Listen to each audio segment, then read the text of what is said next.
If you like the story, you can support the author on Patreon. Link is in the description. Chapter 216. This trainee Fatui Harbinger is too unreliable. Pulling Teresa off of himself, Luo Qing dressed, tidied up the battlefield of the previous night, and carried the freshly completed canned knowledge to the living room. With a slight mental nudge, the contents of the canned knowledge were transferred through the void terminal, etching themselves into his mind once more.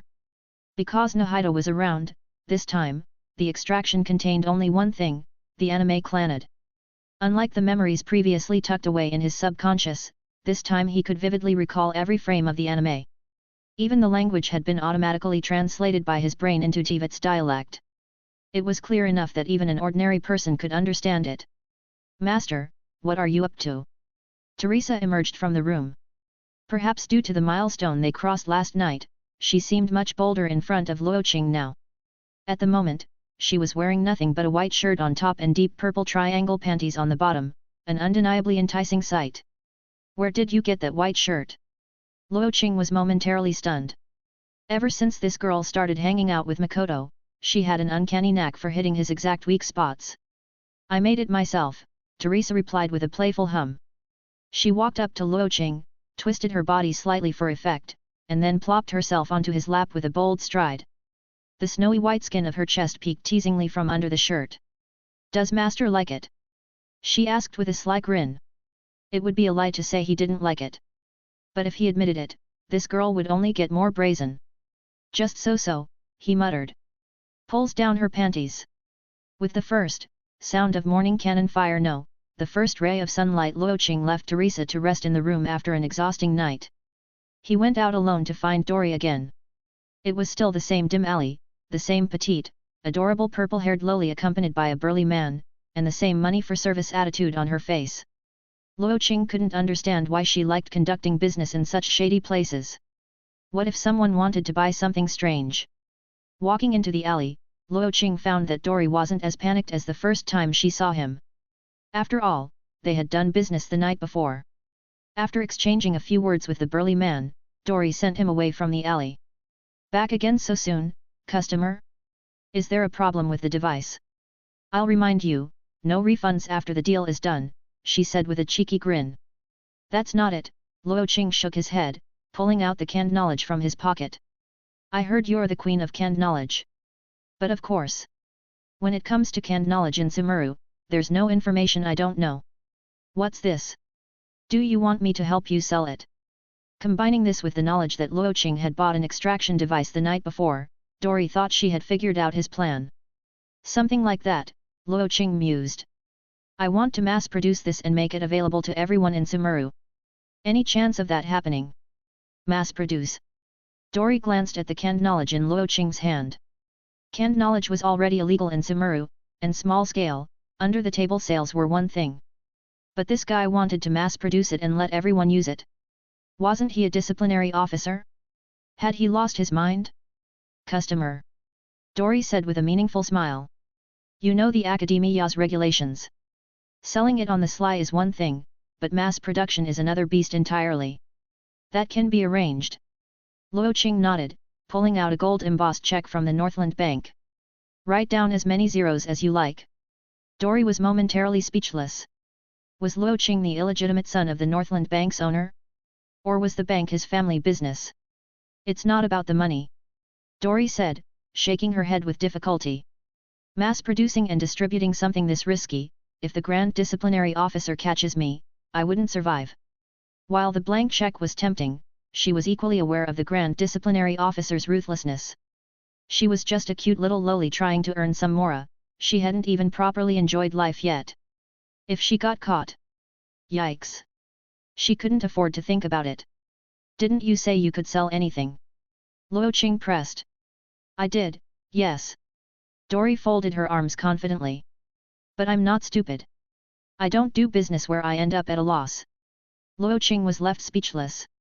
Who knew there were things that even Mora couldn't solve when it came to Dory? Dory leaned forward, curious. "Customer, are you trying to make the knowledge in this can accessible to everyone in Sumeru?" "That's about right," Luo Qing nodded. Earning Mora wasn't the goal, he just wanted Sumeru's citizens to experience this heartwarming and healing story. "Well, that should be easy for you, Dory said, pointing to Luo Qing's disciplinary officer uniform. Since you're a disciplinary officer, just use your position to quietly upload the content into the Void network. Once it's in there, everyone will be able to download it. Wait, the Void network is accessible to everyone? Luo Qing asked, startled. Of course. Anyone wearing a Void terminal can access knowledge and resources stored in the Void. The only difference is the level of permissions. Just upload it and spread some rumors about it in the streets. Curiosity will lead people to download it. Problem solved. Oh, this. Luo Qing suddenly realized. Wasn't this the same as using internet trolls to boost popularity? All you need to do is upload it. Leave the rumor spreading to me, I'm particularly skilled in that area. Luo Qing sighed. Confirmed, Dory was also a troll ring leader. Well, it's doable. Luo Qing nodded, already scheming how to upload the knowledge into the Void. Should he kidnap Azar and threaten him a bit? If the guy didn't cooperate, make him dance naked in the square? Seemed plausible. All right, I'll get in touch with you later. Luo Qing tucked the gold embossed check back into his pocket and was about to leave when Dory suddenly called out. Hey, what's inside that can? Can I take a peek? It's not suitable for minors. Maybe when you're an adult, Luo Qing replied without looking back. Meanwhile, on the other side of Port Ormus, the Grand Scribe Al-Haytham sat alone at an outdoor cafe, occasionally glancing at Luo Qing below to avoid being noticed. Through the Void Terminal's interface, Luo Qing's personal information was displayed in Al-Haytham's field of vision. Disciplinary Officer Consultant. Al-Haytham had worked at the Academia for a while, but this was the first time he'd heard of such a title. What intrigued him even more was that Luo Qing was a direct appointment by Azar himself. Aside from this vague title, there was no other information about him. Either Luo Qing wasn't part of the Academia, or Azar had hidden his records. Looks like I'll need to make contact. Chapter 217, This Trainee Fatui Harbinger is too unreliable. Outside the outskirts of Sumura City. After finalizing plans with Dory for boosting popularity using internet-like methods, Luo Qing returned to Sumura City with Teresa. Her desires had grown insatiable since their first encounter, and she even suggested having a thrilling match in the wilderness along the way. Unfortunately for her, Luo Qing firmly rejected the idea. Near the city's outskirts, Luo Qing thought to stop by the workshop to check on the doctor's progress. He sent Teresa back on her own while he detoured to the Pure Glass workshop. From the doctor's updates, he learned that the assembly of the Shaoqi no Kami was nearly complete. The final step would involve utilizing the full computational power of the Void at the right moment to merge the Balladeer with the Shaoqi no Kami. Based on the timeline, it would align with the Sabzaruz festival, about a month from now. As Luo Qing exited the workshop, he couldn't help but feel puzzled. The Sabzaruz festival was approaching quickly. But where were Lumen and Paimon? Don't they want to save the adorable Nahida? He began to speculate whether those two had gone off to the Golden Apple Archipelago for some fun. While mulling over this, Luo Qing spotted a commotion down a nearby trail. A group of hilly churls seemed to be fighting someone. Peering closer, he recognized the person surrounded at the center of the group. Her grayish-blue, long, twin-tailed curls, her tight white pants, and her exposed snowy shoulders, it was Layla, someone he hadn't seen in a while. She gripped a long sword with both hands, swinging it with visible strain. Ice-blue elemental energy flickered faintly around her. The hilly churl group encircling her wasn't just your average lot. Among them were towering midi-churls and even an elemental-wielding shaman. As a student, Layla was no match for them. Her once pristine white pants and finely tailored outfit now bore several tears, likely from the hilly churl weapons. What's she doing here? Luo Qing wondered as he started walking toward her. Layla, meanwhile, clutched her sword tightly, her breathing labored as she faced the attacking hilly churls. Her brows furrowed, sweat dripping from her temples. There were no patrol guards this far out of Sumura City, only mercenaries looking for an opportunity to rob and pillage. She couldn't understand why her conscious personality had chosen to sleep in such a dangerous place, her scent inadvertently attracting these monsters. Before she could catch her breath, a towering midi-churl holding a massive axe charged straight at her. The axe, larger than Layla herself, rose high before swinging down toward her head. Frantically, she conjured an ice shield, hoping to block the blow. However, her frail body and limited elemental strength weren't enough. The pale ice shield managed to absorb the first strike but shattered under the follow-up blow, sending her flying backward. Ugh, that hurts.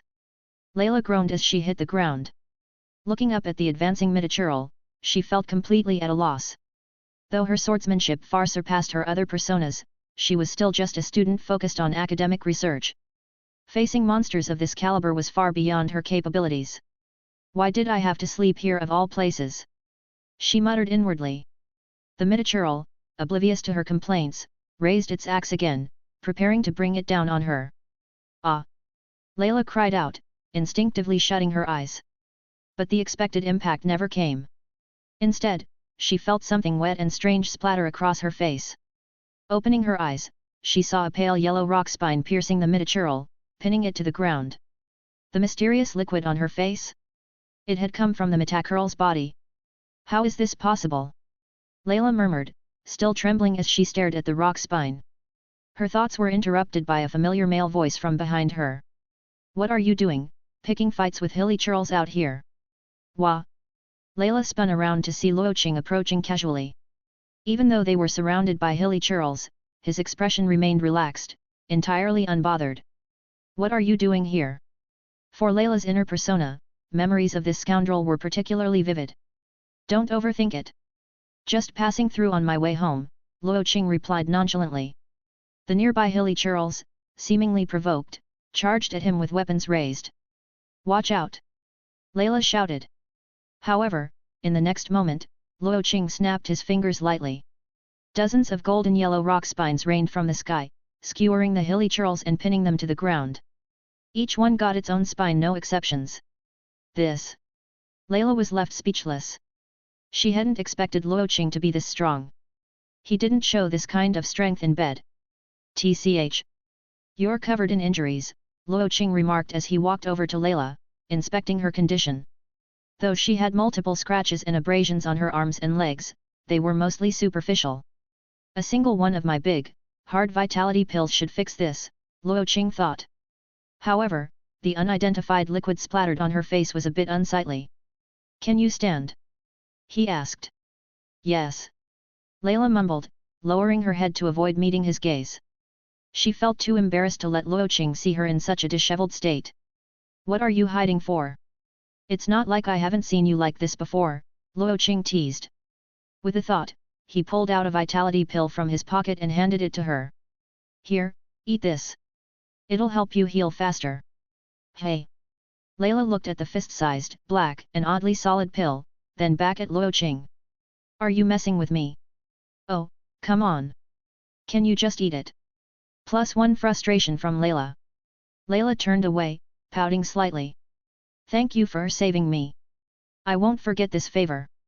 Even if he was full of crude jokes and inappropriate comments, he was still her savior. Gratitude was necessary. Luo Qing waved it off nonchalantly and pushed the pill closer to her lips. We're friends, aren't we? Just eat the thing. Otherwise, if it scars, you'll regret it. What is this thing? It's good stuff. Don't ask, just eat. Yeah, just like that. Good. It's almost in, there you go. Under Luo Qing's insistent persuasion, Layla reluctantly swallowed the vitality pill whole. The taste lingered unpleasantly in her mouth. Why does it taste like dandelion sap? What did you just make me eat? Before she could finish, a rush of warmth coursed through her body. Starting from her abdomen, the heat spread rapidly to every part of her. Her wounds, previously oozing blood, began healing before her very eyes. In mere seconds, her damaged skin had returned to smooth, unblemished perfection. What is this thing? She asked, her voice tinged with awe. Chapter 218, This Trainee Fatui Harbinger is too unreliable. A vitality pill, packed with rich deoxyribose, capable of healing all your injuries. Luo Qing crouched in front of Layla, holding another big, black vitality pill and waving it teasingly in front of her.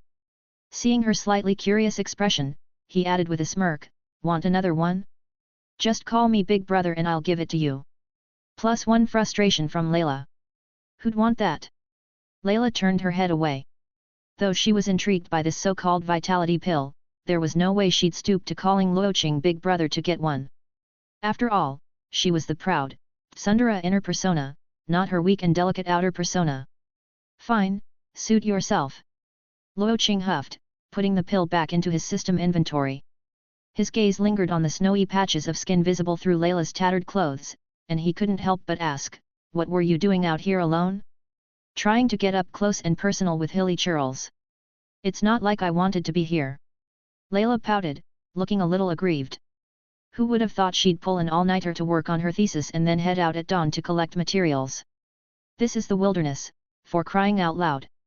Fungi, hilly churls, and even sketchy mercenaries with bad intentions. Ugh, it's ridiculous. The more Layla thought about it, the angrier she became. Why do I have to share a body with such a clueless, naive girl? And worse, she's already halfway to being conned by this scumbag in front of me.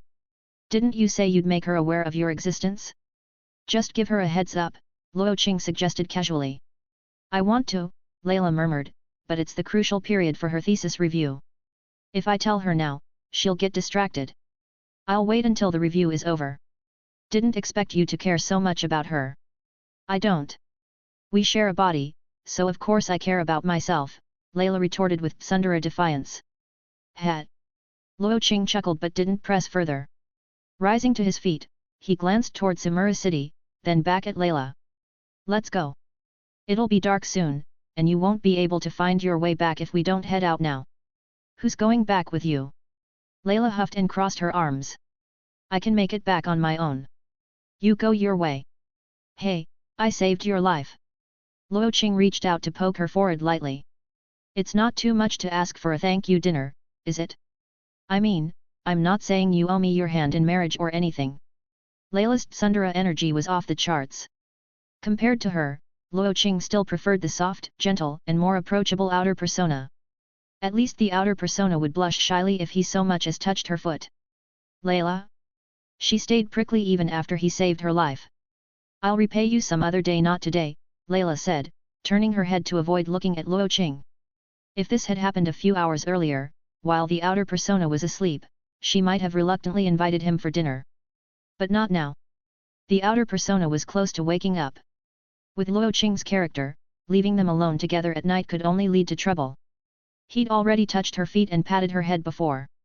If they spent more time together, who knows where his hands might wander next. Even if they shared the same body, some things still needed to be protected. At least from Luo Qing.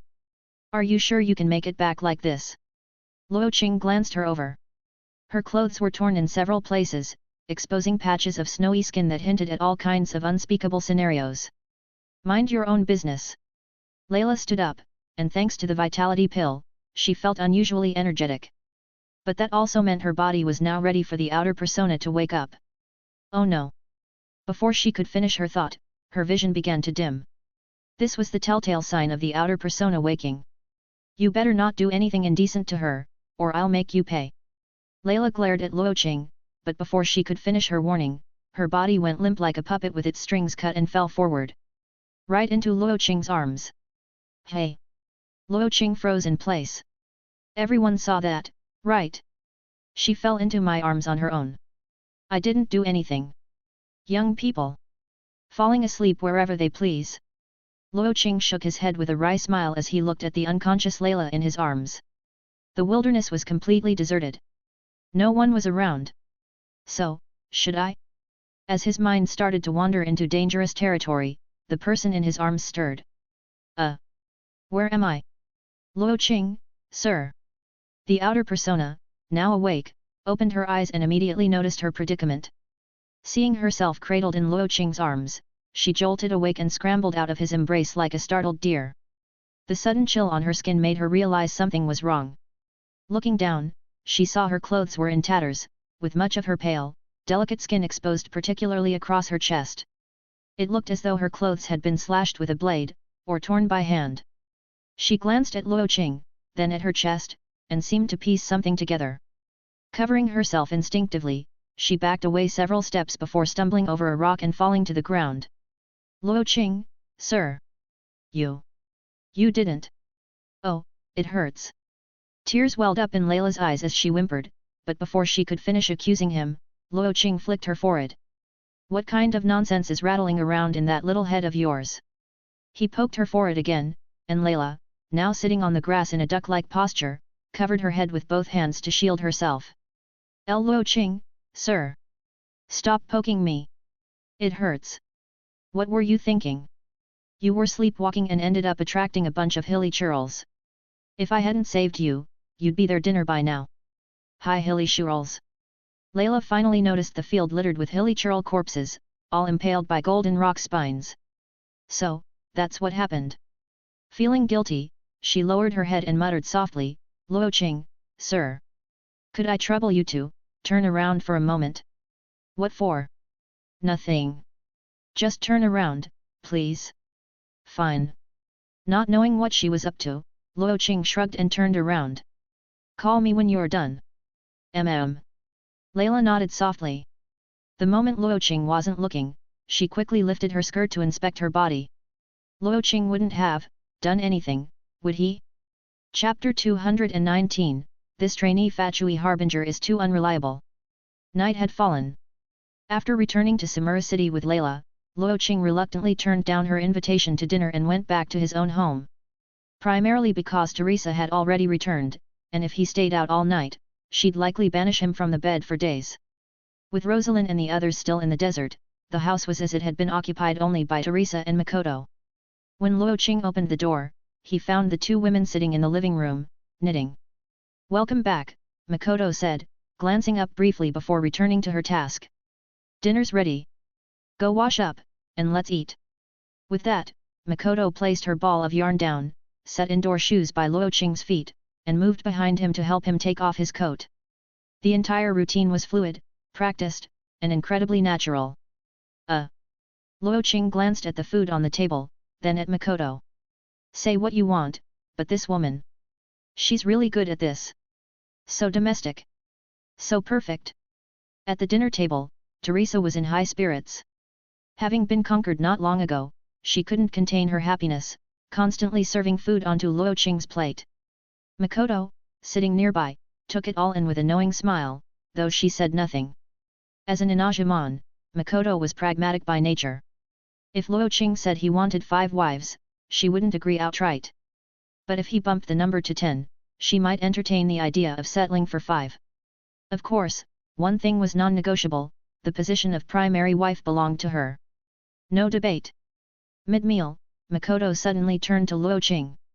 How's the progress on Bulletin ER? Hey! Luo Qing blinked, confused. Progress? What progress? What do you mean by progress? Wait, you haven't started yet. Makoto frowned, seemingly puzzled. That doesn't add up. You haven't even explained what you're talking about, Luo Qing said, his expression darkening. If there's one thing he hated, it was people being cryptic unless that person was him. Never mind, Makoto waved it off, trying to deflect. Just eat.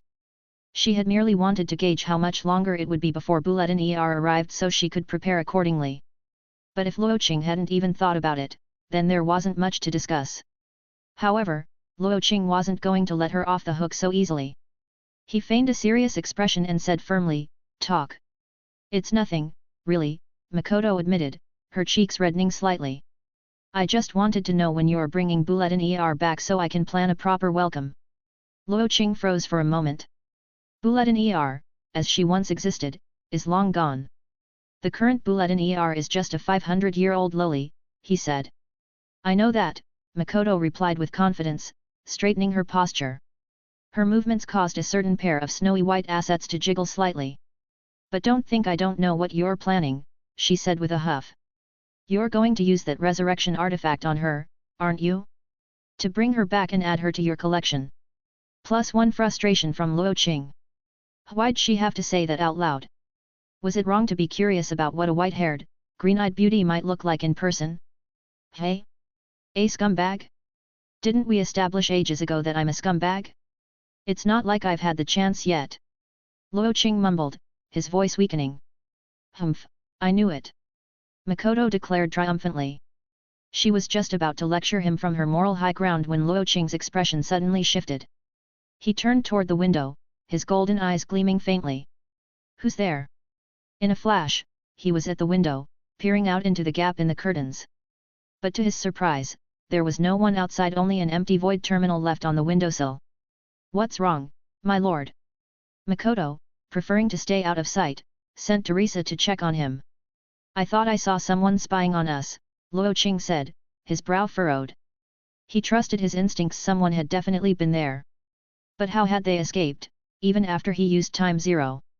If anyone had seen Makoto without her simulation mask, it could have catastrophic consequences. As the current and former Archon of Inajima, her identity would send shockwaves through all of Sumeru, especially to certain ambitious individuals. Someone like the doctor at the Pure Glass workshop would be utterly terrified. With the thought, Luo Qing pulled a random emotion tool card from his system inventory. In an instant, the names of everyone within a several dozen meter radius appeared in his system backend. Please select a target for the Cat Song card: Teresa, Raiden Makoto, Azar, Gildon, Al-Haytham. Thanks to his enhanced abilities, Luo Qing's mental power allowed him to scan a wide area. Seeing a certain familiar name, Luo Qing didn't need to think twice. It was definitely him. "I'll give you 3 seconds to come out. If you don't blame me for being rude," Luo Qing called out, his voice sharp. 3, 2, 1. 3 seconds passed quickly, but the only response was the gentle nighttime breeze. "Fine. Have it your way," Luo Qing said with a smirk, activating the Miao Song card. Meanwhile, on a branch of the sacred tree above Luo Qing's residence, Al-Haytham lay calmly, watching the scene below through his void terminal. He had originally been investigating Grand Sage Azar but had stumbled upon the curious enigma that was Luo Qing. Deciding to change his focus, he began discreetly observing Luo Qing's activities, hoping to uncover some useful clues. Finding Luo Qing's residence through the void system was easy enough since it was assigned by the Academia. After being spotted during a previous encounter, Al-Haytham had learned his lesson. This time, he used the void terminal to observe remotely, confident it would keep him undetected. As Luo Qing shouted, demanding he come out, Al-Haytham couldn't help but smirk. What is he, a child? Does he really think I'll just show myself because he said so? His disdainful thoughts were short-lived. Moments later, an inexplicable urge welled up inside him. He felt an overwhelming compulsion to sing. To sing meow, meow, meow. "We'll learn to meow together." Before he could stop himself, the words spilled from his lips. In the quiet of the night, his voice rang out like a beacon, unmistakable and impossible to ignore. Damn it! Al-Haytham's brow furrowed as he realized this was Luo Qing's way of flushing him out. Suppressing the urge to burst into a full song, he leapt up, preparing to retreat along his pre-planned escape route. But before he could take more than a few steps, a voice rang out behind him. "Gotcha, little darling." Chapter 220, This Trainee Fatui Harbinger is too unreliable. Sumeru City, built around the great sacred tree, seemed to slumber peacefully under the night sky. The towering tree loomed like a protective mother, sheltering her city from the elements. It was well into the night. Other than the bustling Grand Bazaar, the streets were nearly empty. Passers-by who ventured near Luo Qing's home were greeted with an odd, melodic sound drifting from within. "Let's learn to meow together, meow, meow, meow, meow, meow." Al-Haytham sat bound on a branch of the sacred tree, his expression colder than the Snezhnayan tundra. His body refused to obey his will, forcing him to belt out the bizarre song. What on Teyvat is this nonsense? As the song ended, Al-Haytham let out a heavy sigh of relief, regaining control over himself. But his current predicament was far from dignified, his wrists bound by strange cuffs, his body tightly secured with ropes, leaving him no choice but to sit helplessly on the branch. Moving was out of the question, let alone defending himself. Done singing. Luo Qing finally turned his gaze toward him. The serene beauty of Sumeru's night was enhanced by the faint glow of starlight filtering through the sacred tree's canopy. Enjoying the view while listening to Al-Haytham sing had been unexpectedly pleasant. Though, Luo Qing mused, this setup sounded oddly reminiscent of a southern folk comedy. Why the long face? Luo Qing teased, smirking as he sat cross-legged in front of his captive. You sang beautifully. Why the sour expression? Al-Haytham glared silently at Luo Qing, his sharp gaze as cutting as a blade. Inwardly, however, he felt puzzled. According to the Academia's records, the man before him wasn't named Luo Qing at all. His name was Brighella, clearly of Snezhnayan origin. Had he targeted the wrong person? Humph, the silent, brooding type, hey. Luo Qing snorted. I know who you are, Al-Haytham. The Academia's Grand Scribe. He leaned forward slightly, his golden eyes glinting mischievously. I'll give you 3 seconds to explain why you were spying on my home. If you don't, I'll toss you into the Academia Plaza and make you sing that lovely tune for a full day and night. Al-Haytham's eye twitched, but he remained silent. Luo Qing's tone turned teasing, almost conspiratorial. You wouldn't want the other scholars at the Academia to witness such an embarrassing moment, would you? +1 frustration from Al-Haytham. Al-Haytham had encountered many powerful individuals during his tenure, but this was the first time he'd faced someone with such a maddening ability to toy with one's mind. Even his exceptional willpower couldn't resist Luo Qing's strange, compulsive technique. Seeing Al-Haytham's stoic defiance, Luo Qing raised 3 fingers and began to count. 3. 1. So, you're one of the stubborn ones, huh? Fine. Off to the plaza you go. Wait. Al-Haytham's composed demeanor cracked, his face betraying a flicker of confusion. What happened to 2? Luo Qing hefted Al-Haytham onto his shoulder with ease and began striding toward the Academia. Fine, I'll talk. Al-Haytham blurted, his voice laced with frustration. I'm investigating Azar. The trail led me to you, so I came to observe. Oh. Luo Qing paused, dropping Al-Haytham back onto the branch. And that's why you were spying on my wives? Luo Qing demanded, his voice sharp. How long were you watching? Al-Haytham furrowed his brow. Wives? Plural? Did he just say wives? Makoto was typically carefree about her attire at home. Unless she had visitors or work-related matters, she usually draped her kimono lazily over herself, exposing far more than she covered. While this convenience had its perks, it also made her prone to accidental wardrobe malfunctions. If Al-Haytham had caught even a glimpse of what he shouldn't have, Luo Qing would have no choice but to use his ancestral memory-altering technique to adjust the man's recollections. +1 frustration from Al-Haytham. I used a void terminal for the surveillance, Al-Haytham explained, gesturing toward the confiscated device in Luo Qing's hand. Whatever it recorded is exactly what I saw. Luo Qing raised an eyebrow, inspecting the device. He accessed the contents, quickly finding the surveillance footage. The recording was just over a minute long, capturing the moment Luo Qing and his family were having dinner. Due to the limited angle, only Makoto's back was visible, her face obscured. Relieved that nothing compromising had been captured, Luo Qing's tension eased slightly. But his irritation returned as he looked down at Al-Haytham. Why were you spying on a man's wife? Luo Qing demanded, jabbing a finger at his captive's forehead. +1 frustration from Al-Haytham. Al-Haytham felt an overwhelming urge to groan aloud. Why would I spy on your wife? Who even is she? I was here to investigate you. Kneeling before Al-Haytham, Luo Qing's tone turned icy. Let's clarify. Are you sure you didn't see anything inappropriate? All the footage is on that void terminal, Al-Haytham replied flatly. What it captured is exactly what I saw. I don't believe you. Say huo. What? Say it. If you lie, it means you're my son. +1 frustration from Al-Haytham. What had he done in his past life to deserve this? What kind of childish nonsense is this? Not talking, hey. Luo Qing's voice turned cold. If you don't confess, I'll drag you to the plaza, strip you down to your underwear, and leave you there. Al-Haytham gritted his teeth. Seeing Luo Qing prepare to lift him again, he let out a long sigh of resignation. Fine. Huo. Good. That wasn't so hard, was it? Luo Qing's mood lightened instantly. Satisfied, he plopped Al-Haytham back onto the branch. Now that we've cleared that up, it's your turn to explain why you're investigating me, Luo Qing said, crossing his arms. If you're sincere, who knows? We might even become partners. Chapter 221, This Trainee Fatui Harbinger is too unreliable. Cooperation. Al-Haytham's wariness grew.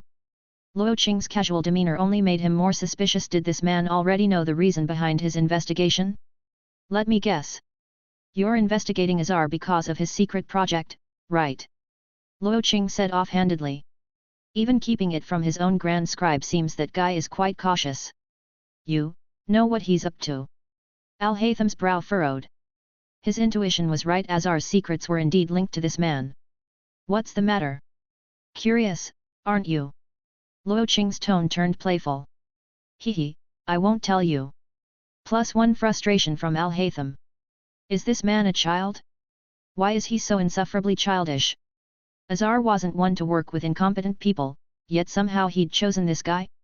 But, Luo Qing continued, I might be willing to give you a hint in exchange for a small favor. How about it?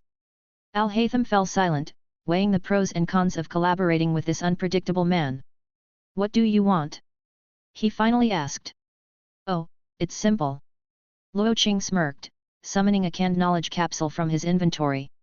Help me upload this into the void system, and I'll tell you a bit about Azar's secrets. Deal. Al-Haytham eyed the capsule skeptically. Canned knowledge. While Azar might not trust him, Al-Haytham was still in charge of maintaining the void system's data. Uploading something like this would be easy for him. But the real question was what was inside? What's in it? Some good stuff that'll improve people's mental and emotional well-being. Trust me, it's harmless, Luo Qing said confidently. As if I'd believe that. Seeing Al-Haytham's doubt, Luo Qing tossed the capsule into his lap. Take it back, absorb it, and verify it yourself. If you're satisfied, upload it to the void and come back to me for your hint. Deal. Oh, and there's a 1-week time limit. Miss it, and the deal's off. With that, Luo Qing released Al-Haytham's restraints and turned to leave. Just as Al-Haytham began to wriggle free from the ropes still binding him to the tree branch, Luo Qing abruptly stopped, turned back, and crouched down in front of him. His expression grew cold and serious. And one more thing. If I catch you sneaking into my house, installing void devices, or spying on me or my wives again, I swear you'll spend the next day doing a pole dancing strip show in the Academia Plaza. Do you even know what a pole dancing strip show is? It's when you slide that part of yours up and down a pole while taking your clothes off. Got it. Luo Qing's eyes flashed gold before he vanished from sight. Back at home, Makoto and Teresa were waiting anxiously. When Luo Qing walked through the door, they both rushed up to him. Luo Qing, did you catch him? Makoto asked, her concern evident. Yet. It was just a misunderstanding. It's all sorted now, Luo Qing replied, patting her head to reassure her. Don't worry, he didn't find out about you. That's a relief. Makoto let out a quiet sigh. She wasn't too concerned about her identity being exposed for her own sake, but she worried it could spark unnecessary turmoil, especially with nations like Inajima and Snezhnia involved. It's late. You two should get some rest, Luo Qing said, ushering them toward the living room. Makoto hesitated for a moment, then turned back to Luo Qing, her expression curious. So, whose room will you be sleeping in tonight? Luo Qing smirked, his expression laden with mischief. Tonight, both of you are sleeping in my room. The night passed in chaos. Usually, Makoto and Teresa took turns, ensuring one of them could wake up early to prepare breakfast and rouse Luo Qing. But after last night's double shift, both of them were utterly spent, sleeping like logs well into the morning. By the time the sun was high in the sky, Luo Qing was still sprawled out in bed, one arm draped over Teresa, the other resting on Makoto. In his dreams, he was hard at work pulling overtime. A sudden, urgent knock at the door jolted him awake. Who is it? Luo Qing grumbled, sitting up groggily. Clad in nothing but a pair of oversized shorts, he stomped downstairs to answer the door. Who dares disturb my sleep so early? When he opened the door, he found Al-Haytham standing there, his gaze briefly sweeping over Luo Qing's disheveled state before pausing briefly but noticeably at his lower half. Still full of energy, hey? It's not early. It's noon, Al-Haytham said coolly. In fact, you've already missed lunch. And that's why you're interrupting my sleep. Luo Qing snapped. He had just reached a pivotal moment in his dream with Makoto and Teresa when this loud knocking had yanked him back to reality. If you don't give me a good reason, I swear I'll make you perform that strip show. Unfazed by the threat, Al-Haytham held out the capsule. I've uploaded your canned knowledge into the void. Now it's your turn to deliver on your promise. Hey! Luo Qing's sleep-addled mind snapped to attention. He looked Al-Haytham up and down, noting the dark circles under his eyes and the faint traces of tears on his cheeks. Let me guess, Luo Qing began, smirking. You stayed up all night watching it, cried your eyes out, and then rushed to upload it first thing in the morning. Am I right? +1 frustration from Al-Haytham. How does this guy always know? I've done what you asked. Now tell me the clue, Al-Haytham demanded, his voice firm. Ah, so you're admitting it? You, the unshakable steel-hearted scholar, actually cried. How long did you cry for? Luo Qing teased, thoroughly enjoying himself. Last night, while working overtime with Makoto and Teresa, he'd noticed a spike in frustration points from Al-Haytham in his system logs.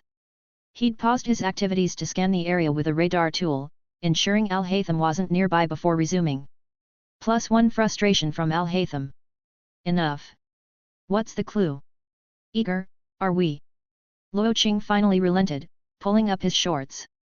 He leaned against the doorframe, his tone turning serious. Soon, a blonde traveler and her floating companion will arrive in Sumeru. She's the key to all of this. Stick close to her, and you'll learn everything you need to know. A blonde traveler?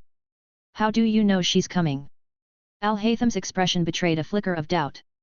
Oh, that's simple. I'm a fortune teller. Luo Qing's smirk widened. And you? You're just another piece of the puzzle.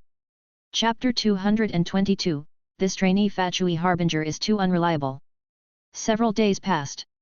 After confirming that Al-Haytham had indeed uploaded the canned knowledge into the Void system, Luo Qing immediately contacted Dori. He instructed her to mobilize her army of 10,000 trolls to spread the word across Sumeru. The goal, to make Clannad a household name.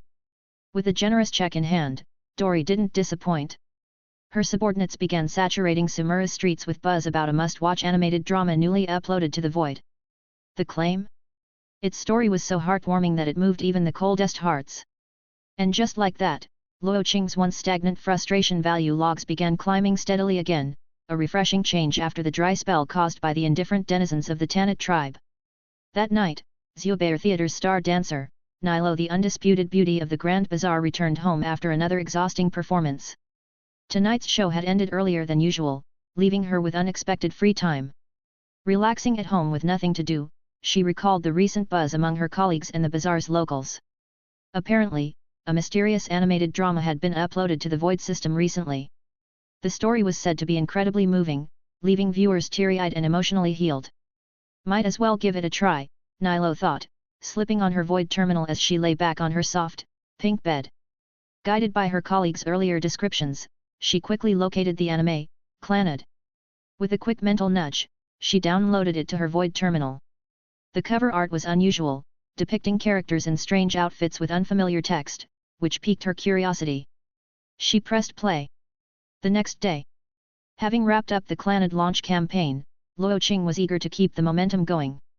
He briefly considered using his leverage over Al-Haytham. You wouldn't want your meow, meow, meow moment leaked to your Academia fangirls, would you? 2. Get him to upload a few more capsules. But there was a problem. Luo Qing hadn't experienced another realistic dreamscape with Nahida since their last meeting. Without her assistance, extracting additional canned knowledge would be impossible. For now, he shelved the plan.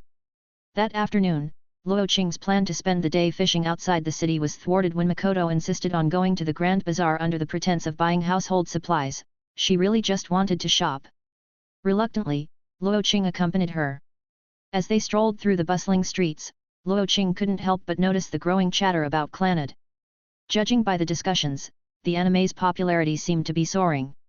Hey, have you heard about that animation thingy? Makoto clung to Luo Qing's arm, her soft touch rubbing pleasantly against him, making the stroll far more enjoyable than anticipated. What animation thingy? Luo Qing asked. You know, that CLA, Clannad or something, Makoto said, her brows furrowing as she tried to recall the name. Everyone keeps talking about it. It's supposed to be some kind of innovative animated drama. I've heard about it multiple times while shopping for groceries. Have you seen it? Not yet. Makoto pouted, puffing her cheeks. I wanted to watch it at night, but you never let me sleep properly. Is that my fault? Luo Qing chuckled, leaning closer to whisper in her ear. Last night, you didn't seem to mind at all. Last night was last night. This is now. Flustered, Makoto blushed and pinched Luo Qing's waist before storming off ahead of him. Luo Qing laughed and shook his head, following her. As his self-proclaimed queen of the harem, Makoto insisted on a solo day with Luo Qing every week. Initially, Luo Qing had been puzzled. With only 2 people in their arrangement so far, why settle for just 1 day? Surely 3 or 4 wouldn't be an issue. But Makoto had been adamant. No matter what happened in the future, this single day was non-negotiable, and Luo Qing had long since accepted it. Today was their day. After an hour of browsing, Makoto's basket was brimming with fresh produce. Sumeru's tropical climate meant food didn't keep for long, so she made it a habit to shop every few days. She was quickly becoming a quintessential housewife. As they prepared to leave the Grand Bazaar, they passed Zubair Theatre, just as the day's performances were about to begin. Why don't we go watch? Makoto's subtle, expectant gaze was impossible to ignore. Luo Qing sighed, offering his arm with mock exasperation. Fine. Let's go take a look. Makoto smiled triumphantly as they entered. Seated comfortably, Luo Qing scanned the program. Nilo's dance performance was next. Not bad. We got lucky today. But before he could voice his approval, Zubair himself sweating profusely stepped onto the stage. Ladies and gentlemen, we regret to inform you that Nilo will not be performing tonight due to health issues. Please remain seated as we prepare the next act, Chest Smashing Stone. Thank you for your patience. With that, he hurried off stage, and the lights dimmed. The audience erupted in murmurs. Speculation swirled. Health issues? Is it that time of the month? Quick, note it down. I paid to see Nilo dance, not this. Refund. Another day without seeing Nilo. My heart aches. Some even attempted to sneak backstage, only to be stopped by staff. Health issues. Luo Qing frowned in thought. Last night, while I was busy with Makoto, my system logs showed several frustration points from Nilo. Did she watch Clannad? As he pondered, Makoto's teasing voice cut through his thoughts. You look so disappointed. Hey. Luo Qing blinked. I said, you seem upset that Nilo isn't dancing tonight, Makoto said with a sly grin. Am I that kind of guy? Luo Qing countered, feigning indignation.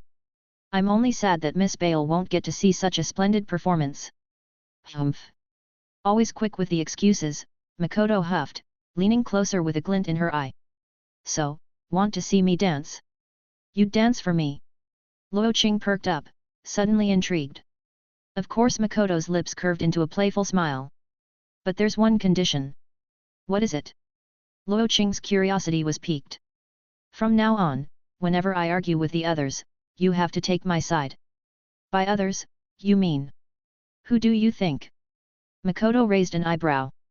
Chapter 223, This Trainee Fatui Harbinger is too unreliable. Meanwhile, in Liyue. After a long sea voyage, the traveler Lumen and her flying companion, Paimon, finally set foot on Liyue's bustling shores once again. We're finally back in Liyue. Paimon cheered, flitting excitedly around Lumen. After so many days of salty sea wines, the air here smells sweet and refreshing. Don't exaggerate so much, Lumen said with a small smile, taking in the sight of the prosperous port. The familiar view tugged at her heartstrings. Our trip to Inajima sure felt endless. Oh, stop getting sentimental. Paimon interrupted, puffing her cheeks. We still have to visit Sumeru after meeting all our old friends here. The journey's not over yet. I know, I know. Hearing the word friends made Lumen's thoughts drift unexpectedly to Luo Qing. Hey, Paimon. What is it? Do you remember? Lumen hesitated for a moment before continuing softly, that red string Ganyu and Chen he asked us to deliver to Luo Qing. Of course I remember. Why? Paimon tilted her head, confused. I was just thinking. Lumen's voice grew quieter. Should we tell them about everything Luo Qing did in Inajima? Paimon scratched her head, recalling their final moments in Inajima's Ritu harbor. On the day they were set to leave, Raiden Ei herself along with her puppet, Raiden Shogun had handed Lumen a small, deep purple sachet. The Archon's voice was calm but laden with meaning. If you meet him one day, give this sachet to him. Tell him this for me, I'm sorry for what happened before. If you want revenge for that strike, come back. I'll be waiting for you in Inajima. That was Raiden Ei's message. Raiden Shogun's tone had been even more solemn. This sachet contains the power of my blade. Hand it to Luo Qing, and it will be as though I stand by his side at all times. On another occasion, the Kamisato estate's eldest daughter, Kamisato Ayaka, had approached them with an entirely different demeanor. Her face was flushed as she nervously handed them a scarf she had woven herself. "This is for Luo Qing," she murmured. "I heard Snezhnaya is terribly cold. If you meet him, please give this to him. Tell him that Ayaka will always be waiting for him at Komor Tea House. Oh, and take this notebook too, please." Neither Lumen nor Paimon had understood the notebook's purpose, but Ayaka's embarrassed expression made its significance obvious. When boredom overtook them during the sea voyage, Paimon had convinced Lumen to open it. Inside were photographs of Ayaka, dressed in various exquisite outfits. Some were endearingly adorable, while others exuded an alluring charm that made one's heart race. The last page bore a handwritten note. "I'll be waiting for you in Inajima." The duo had asked each of these women why they were so devoted to Luo Qing. Raiden Ei's reply was simple. "I owe him a debt. This is my way of making amends." Raiden Shogun's words were more resolute. "Beyond eternity, he is my only pursuit." Ayaka, meanwhile, had stammered and denied everything. What kind of question is that? I don't like him or anything. Don't misunderstand." Though neither Lumen nor Paimon could fully comprehend the situation, they were thoroughly stunned. What kind of sorcery has Luo Qing used to charm all these women? Back in Liyue, Lumen and Paimon were now preparing to meet with Gomu and Shenhe to let them know the red string had been delivered. But a new problem arose. Should they mention Luo Qing's escapades in Inajima? Would revealing the truth create unnecessary chaos for Luo Qing? After all, he had saved both of them before. "Let's just go in for now," Paimon suggested nervously. "We'll figure out whether to say anything when we meet them." Pushing the matter aside, Lumen nodded. The two exited the harbour, intending to treat themselves to a good meal at Wanman restaurant first. But fate had other plans. Just as they left the dock, they spotted Gomu at the port's entrance, engaged in what seemed to be official duties. What do we do?" Paimon whispered, panic-stricken. Neither of them had expected to run into her so soon. "Maybe we should sneak away." "Good idea." The pair nodded to each other and began discreetly making their way to the other side of the port. But before they could escape, a soft, familiar voice called out from behind them. "Lumen, Paimon, is that you? You're back." +1 frustration from Lumen. +1 frustration from Paimon. Somewhere in Sumeru, Luo Qing sneezed. "What's going on? Ji Gomu. What a coincidence!" Paimon exclaimed, feigning excitement. "It really is you." Gomu smiled warmly. "How was your trip to Inajima?" "It was fine," Lumen said awkwardly. "Everything went pretty smoothly." "That's good to hear." Gomu nodded, her expression softening. "Where are you heading next?" "If all goes as planned, we'll be heading to Sumeru. But we'll probably rest in Liyue for a while first. Traveling by sea was exhausting," Paimon chimed in. "Of course. You deserve some time to recover," Gomu said kindly. Then, as though recalling something, she looked at Lumen expectantly. "By the way, Lumen, do you still have the red string Shenhe and I asked you to deliver to Luo Qing?" Yes." Paimon's voice cracked slightly. "Shenhe mentioned that there's a flaw in the enchantment on the string," Gomu explained. "She wanted to bring it to Cloud Retainer for refinement. Since you'll be in Liyue for a while, could you return it to us for now?" The two fell silent, their minds racing. "Luo Qing, you absolute menace! How did you manage to attract so many women?" After a long exchange of uneasy glances, Lumen finally sighed and decided to come clean. "Actually, Gomu, we've already delivered it to Luo Qing while we were in Inajima." He was in Inajima?"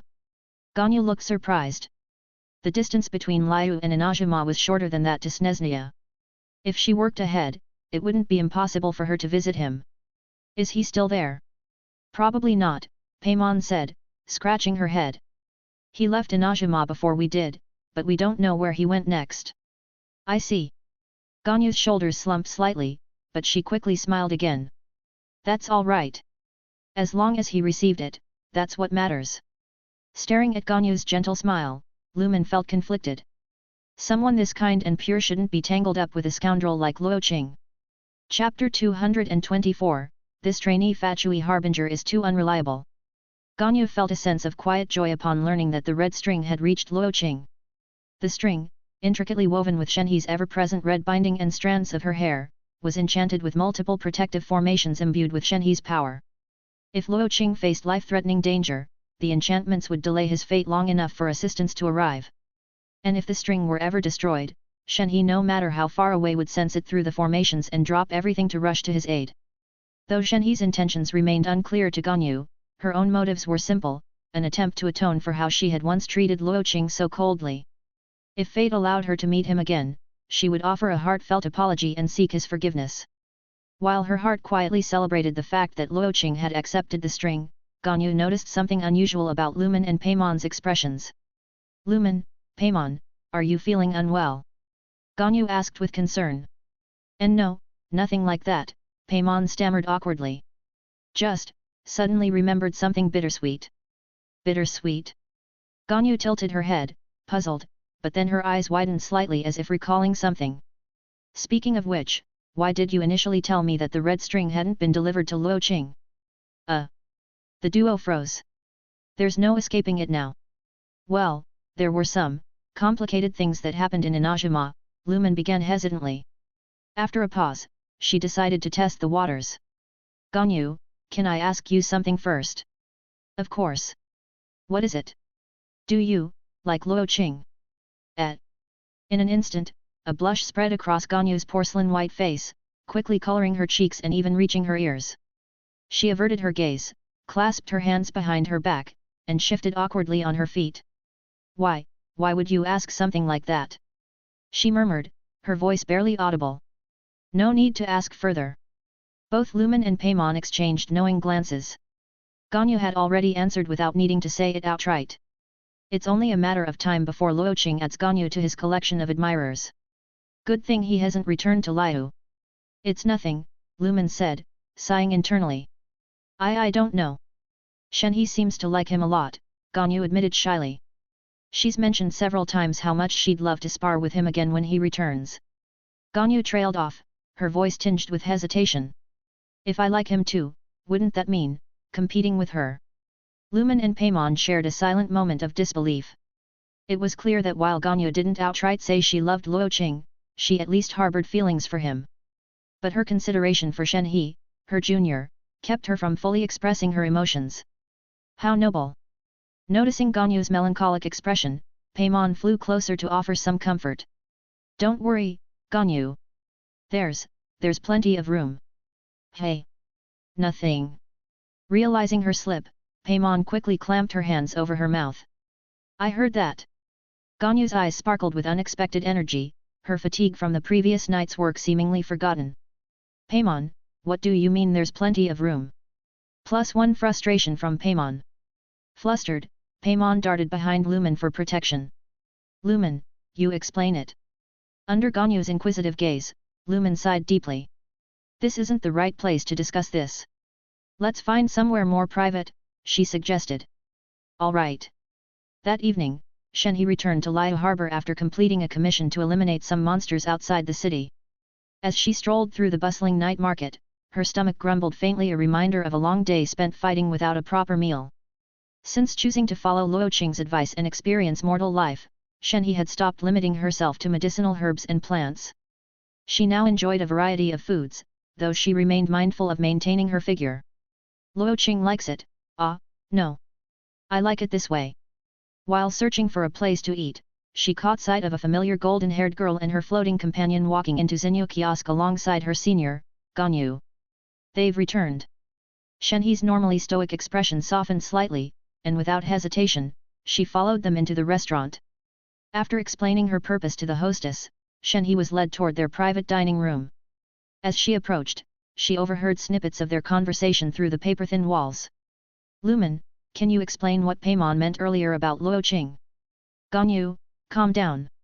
Shenhe hesitated outside the door, a surge of curiosity and an inexplicable force rooting her in place. "Luo Qing in Inajima, somehow, several people there ended up liking him," Lumen admitted softly. "Liking him? In what way?" "In that way." Shenhe blinked in disbelief. "There are women in Inajima who like Luo Qing too? How? And how did Luo Qing respond?" Ganyu's voice sounded anxious. "Well, we're not exactly sure," Lumen said evasively, attempting to change the subject. But Paimon, as always, couldn't keep quiet. That's not true. Ayaka told us he kissed her more than once. And don't forget the photo album. That was definitely Luo Qing's idea. And when the shogun kissed him, he pretended not to recognize her but didn't pull away either. He even looked like he was enjoying it. Before Paimon could finish, the door flew open with a loud crash. Everyone turned in shock to see Shenhe standing in the doorway, her poliarm in hand. Her expression was a mix of emptiness and barely restrained fury, a faint trace of killing intent in her gaze. Did Luo Qing really do that? Chapter 225, This Trainee Fatui Harbinger is too unreliable. Late at night, Luo Qing bolted upright in bed, drenched in cold sweat. Since arriving in Teyvat, this was the first time he'd ever had a nightmare. Beside him, Makoto stirred groggily, the thin blanket slipping down to barely cover her chest. Noticing his sudden movement, she shifted closer, leaning against his chest and wrapping her arms around him. "What's wrong? You're acting all jumpy," she mumbled sleepily. "I think I had a nightmare," Luo Qing replied, still catching his breath. "A nightmare? What kind of nightmare? Tell me," Makoto said, her voice heavy with drowsiness, her eyes still half closed. "Well..." Luo Qing hesitated. Aside from his dreams of a past life constructed via the void, this was the first time he'd experienced such a vivid and terrifying dream. In it, a silver-haired woman wielding a spear relentlessly pursued him, shouting, "Luo Qing! How dare you betray me!" As she aimed for his kidneys. Stripped of all his powers, he fled for what felt like an eternity. Just as he thought he had escaped, a massive azure Kylin appeared, blocking his path. The Kylin rammed him skyward, where the silver-haired woman speared him clean through. Then, the Kylin transformed into a blue-haired girl, who linked arms with the silver-haired woman. Together, they approached his lifeless body, their voices sweet and eerie. "Luo Qing, now we'll never be apart again."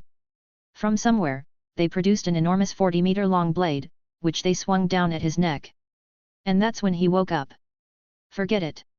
Makoto rubbed her eyes and looked at Luo Qing, who normally feared nothing, now wearing an uncharacteristic expression of distress. She couldn't help but chuckle softly. Climbing onto his lap, she wrapped her arms around his neck and pulled his head into the warmth of her ample chest, gently stroking his hair. For context, they had spent the previous night in an intense battle, and she wasn't wearing anything beneath the blanket. The quality of this soothing treatment was top-notch. There. It was just a dream. Nothing to be scared of. Let's go back to sleep, okay? Makoto planted a light kiss on his forehead, her tone akin to comforting a child. Despite the teasing, it worked. Or maybe it was the treatment. Surrounded by Makoto's calming presence and the soft fragrance of cherry blossoms on her skin, Luo Qing felt his nerves ease. He pushed the dream aside. What could they do, chase me all the way to Sumeru? And besides, all I did was flirt with them a bit. I didn't even hold their hands. What betrayal! What nonsense! Back to sleep. The next morning, sunlight streamed through the windows as Luo Qing woke from a peaceful slumber. Sitting up in bed, he gazed at the clear blue sky and muttered to himself. How can nightmares have sequels? Who dreams about their head getting chopped off and still seeing it happen? I haven't done anything to feel guilty about. They wouldn't actually come to Sumeru, would they? This wasn't part of the story. They won't come, right? After a brief session of self-reassurance, Luo Qing leaned over to kiss the sleeping Makoto before finally getting out of bed. Today was the Academia's so-called Divine Exchange Day. As a recognized collaborator if not a wholly trusted one, Luo Qing was required to attend. Officially, the event involved transferring carefully canned knowledge into Lesser Lord Quzanali's consciousness. This subtle mental manipulation was designed to keep her pacified, preventing her from awakening and challenging the Academia's authority. Luo Qing's supposed role was to leverage his unique abilities to deepen her sleep and suppress any resistance. At least, that was what Azar and the doctor believed. In truth, Luo Qing simply used the opportunity to chat with Nahida, reporting whatever progress or lack thereof suited him. If questioned, he would casually blame her divine nature for the slow results, all while enjoying his extended break. Upon arriving at the sanctuary of Surasthana, Luo Qing found Azar and his entourage already hard at work, surrounded by an array of equipment. Learning from their previous mistake when Luo Qing had accidentally burned out their transmission device, they had prepared multiple backups this time. Finally here. Azar barely spared him a glance, focused on overseeing the transfer process. The calibration for the Shaoqi no Kami is nearly complete, Azar muttered, staring at the unconscious Nahida trapped in her cage. Soon, we'll move to the final step. You and that doctor had better ensure she doesn't wake up prematurely and disrupt our plans. Why so nervous? Luo Qing chuckled, casting a glance at the sleeping Nahida. She looks perfectly serene to me. Humph. Azar scowled. Her consciousness has already infiltrated the void multiple times, causing significant computational losses and delaying our progress. The academia is no place for dead weight, so you'd better live up to your reputation as that doctor's ally. Oh. Luo Qing tilted his head, his smile fading as he stepped closer to Azar. Perhaps you've forgotten our relationship is a partnership, not a hierarchy. Isn't that right? Humph, and what if I irk? Before Azar could finish, a wave of nausea overcame him. Clutching his stomach, he began retching uncontrollably. In mere moments, the contents of his stomach spewed onto the floor, and an alarming pressure built in his lower body. What did you do to me? Azar croaked, his face pale. Luo Qing knelt to meet Azar's panicked gaze, his tone icy and deliberate. I understand your ambition to create a god. But don't forget, until you succeed, Sumeru is without divine protection. Today, I'll let this slide. But next time you speak to me without respect, it won't just end with a little vomiting and diarrhea. With a derisive snort, Luo Qing straightened up, glancing disdainfully at Azar's mess. Tisk. What did you eat last night? It reeks. Turning to the stunned guards, Luo Qing waved a hand dismissively. Take your so-called grand sage away. Clean up the floor while you're at it. The guards exchanged uneasy glances, hesitant to act. They had long heard rumors of the Fatui Harbinger's ruthlessness, but witnessing it firsthand left them rattled.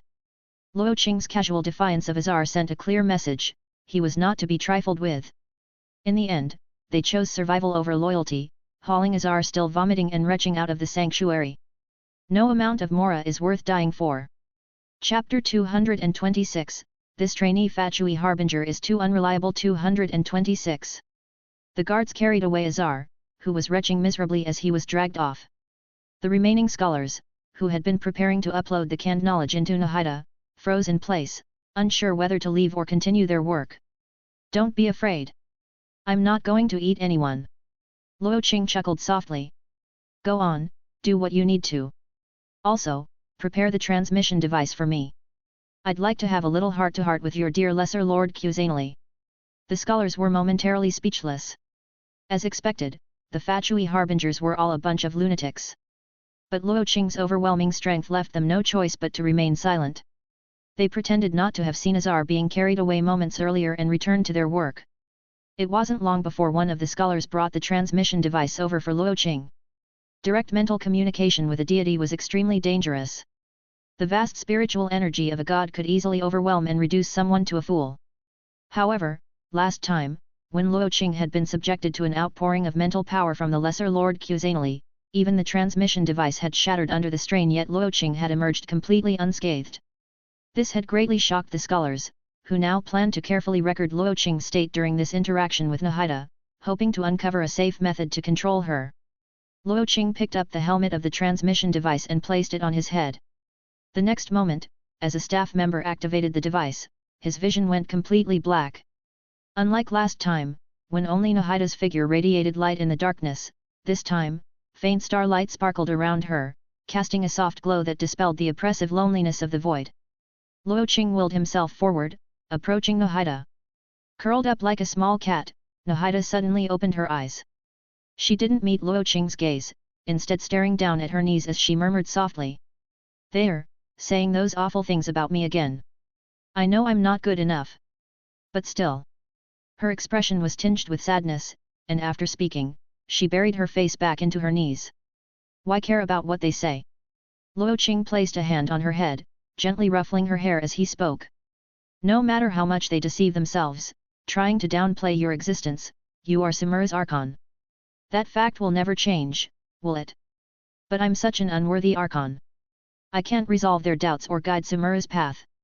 If a god isn't loved by their people, if they're barely remembered, what's the point of such a god?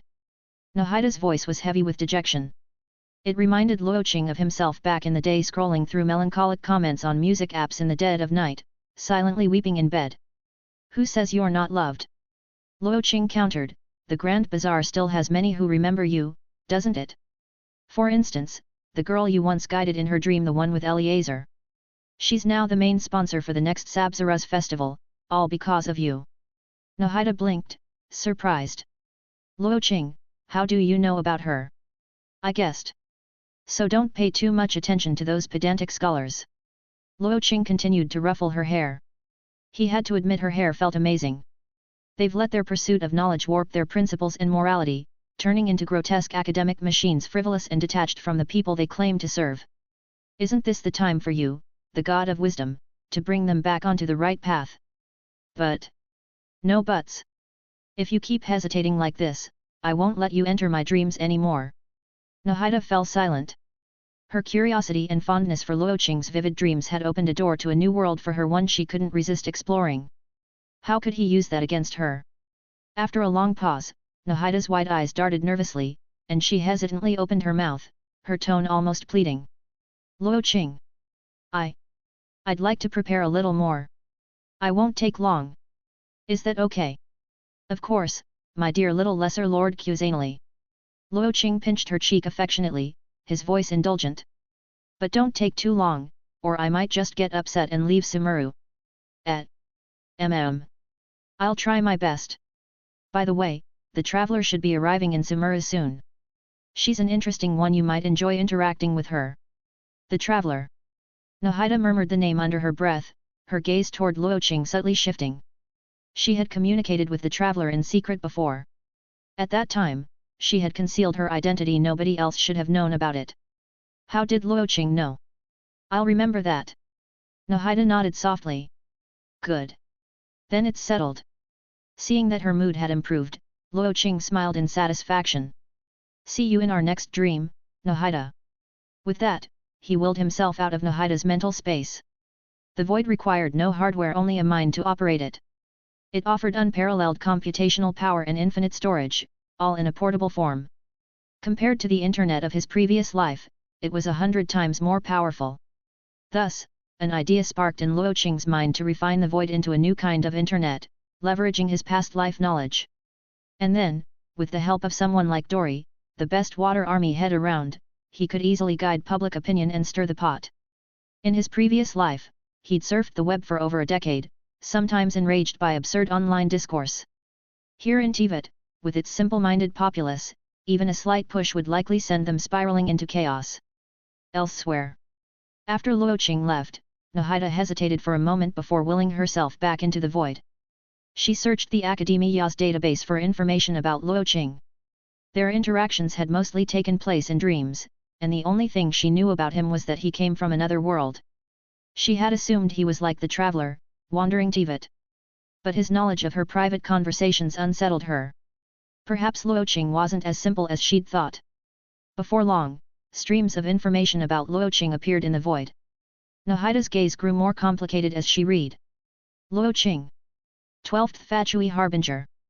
Code name, the Brig Hela. He belongs to the Cryo Archon. T/N, released Genshin Impact, strength through bonds. Greetings, esteemed reader. Your presence throughout this chapter's journey is deeply appreciated. In Liyue, we hold that every tale, much like the Enduring Stone, gains strength through the appreciation of those who encounter it. Should you wish to support Wisetel's dedicated endeavors in bringing these narratives to you, you may consider visiting patreon.com/wisetl right bracket. Even the most modest contribution serves as a cornerstone, fortifying the foundation upon which future stories are built. With sincere regards. Zhongli. Chapter 227, This Trainee Fatui Harbinger is too unreliable. Leaving the sanctuary of Surasthana, Luo Qing was ready to head home for some well-earned downtime. As he passed the Academia, a sharp voice suddenly called out behind him. Stop right there! Turning around, he saw a girl with ash-blue, twin turbine-like hair standing a few steps away. Her gaze flitted nervously, and her cheeks were dusted with a faint blush. You're Layla. Looking at the girl in front of him, a mixture of tsundere shyness written all over her face, Luo Qing was puzzled. Wasn't she supposed to be scared of him? Why was she suddenly approaching him of her own accord? What do you need?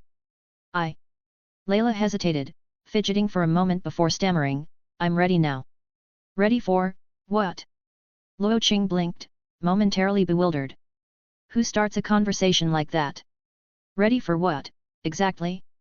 Dinner? Bed? For the meal I owe you. I can pay it back now. Layla's face turned even redder. For a proud tsundere like her, inviting someone she didn't like out to eat was harder than finishing a thesis. But Luo Qing was her savior, and she wasn't the type to leave a debt unpaid. You're saying, you want to treat me to a meal now? What's the problem?